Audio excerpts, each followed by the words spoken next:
রুক্ষ কিন্তু সুন্দর, এমন আবার হয় নাকি? 3টে দিনের জন্য নেপালের যে জায়গাটায় যাচ্ছি সেখানকার প্রকৃতি শুধুই ধূসর, অথচ কি অদ্ভুতভাবে চোখ টানে দূরের পাহাড়গুলো।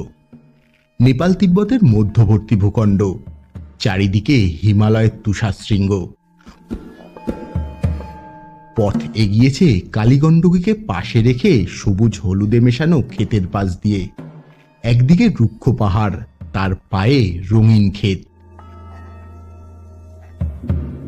সর্বক্ষণের সাক্ষী কালীগণ্ডকী আর তুষার শুভ্র হিমালয়। এ যেন পৃথিবীর উচ্চতম পর্বত শিখর দিয়ে ঘেরা তিব্বতের সীমান্ত ঘেঁষা এক বিচ্ছিন্ন রাজ্য। নেপালের মুস্তাং, শ্বাসরুদ্ধকর ল্যান্ডস্কেপ, সহস্র বছরের পুরনো মনেস্ট্রি, রোমাঞ্চকর ট্রেকিং ট্রেলস, কি নেই সেখানে? আমার আপনার কল্পনার স্বর্গের চেয়ে অনেক আলাদা আর স্বতন্ত্র।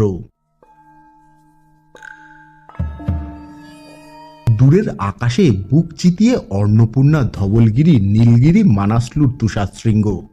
চারপাশের বাড়িগুলোর সামনে রং বেরঙের পতাকা। রুক্ষ ন্যাড়া পাহাড়ে নেই কোনো সবুজের ছোঁয়া। এ এক অপূর্ব রুক্ষ সুন্দর। নেপালের অন্য অংশের সঙ্গে মুস্তাং জেলার পার্থক্য অনেক। দেখে মনে হয় যেন তিব্বতেরই অংশ।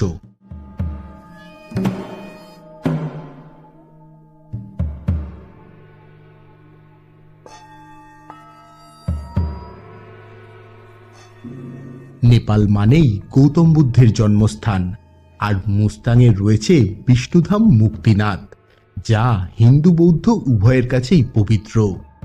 তো চলুন মুস্তাং সফরে বেরিয়ে মুক্তিনাথ দর্শন করে আসি।